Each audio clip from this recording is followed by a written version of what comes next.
Hi guys, I'm Nate from Good Mayhem Racing. I have cats meandering about, and they are happy boys. There's another one in here. He's probably gonna flop in this dirt before too long, but let's talk about bolts. This is my Radflow coilover. The ones in the front did very good. The ones in the back probably need a little bit of maintenance, and that's more of a me issue than Radflow. But for the bolts, these are longer bolts, so then the nuts have more threads to clear once they're bolted in. With the way I have the roll cage mount interfacing with the top shock towers, these were right on threads. But man, I need to have more security for racing. Let me show you what I did. The roll cage is a 12-point roll cage, meaning that for everywhere it goes through the floor or through the body, it has 12 points. And you can even see with this one, it has flat plate, solid box tubing, punched through, welded on both ends with a steel slug that's 6 inches long, and then it's welded to the rock slider that's out here, and the rock slider's been welded to the frame as well. On the front section here, that's a tube that's welded to the frame, and then this is the roll cage's mount to the shock tower, and I deliberately let that be freestanding on top, and then the bolts of the coilovers mounted to the shock bucket. The coil buckets are supposed to flex a little with regular suspension, and I was concerned that if I welded this to this, I would be reducing that flex too much. I thought I would actually cause a crack in racing by jacking this up. So this is just free sitting on it. It's even got a tiny bit of a gap. You can even see it's like a 30-second or so. More pronounced than the front one, actually. Yeah, there you go. So the coilover scrunches this all together to do work. So it needs longer bolts.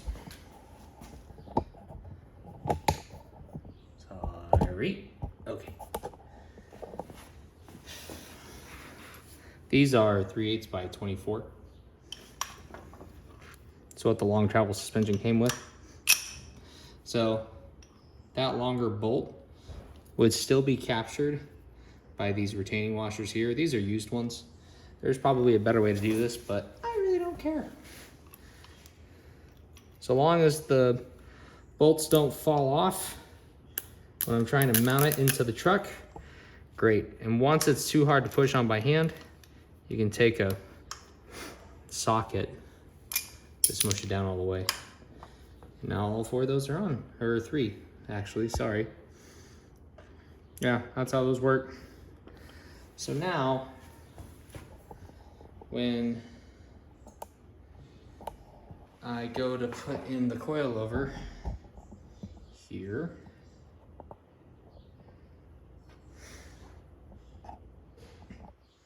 it goes like so.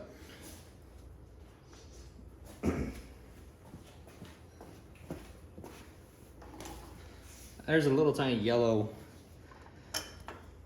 pen marker up there. Oh, by the way, pen markers are the shiz. If you don't have any, you should buy some. I'm gonna go ahead and just hold one in place with a nut like this, and I'll just worry about the washer later.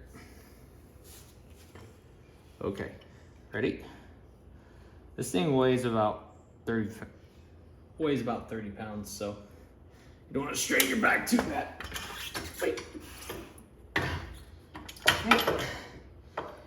And now we're getting ready to go in. We're really close. Yep, now we're in. Okay. Nut 1 is in. The other 2 fell out. Let's go ahead and give them washers now that we're dealing with it. Push up.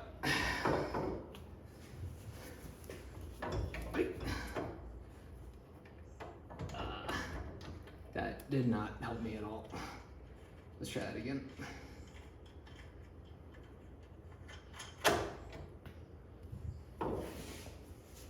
Here's a better view, I think.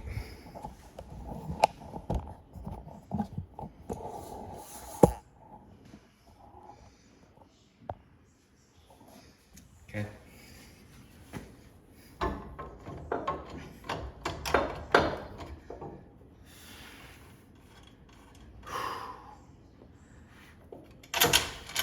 Yep, there he goes. Washers. 1, 2.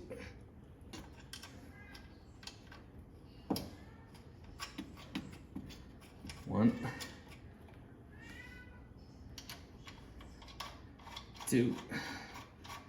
Should be close enough. All right, it's holding its own weight. Great. Looks like I misplaced the washer. Oh well.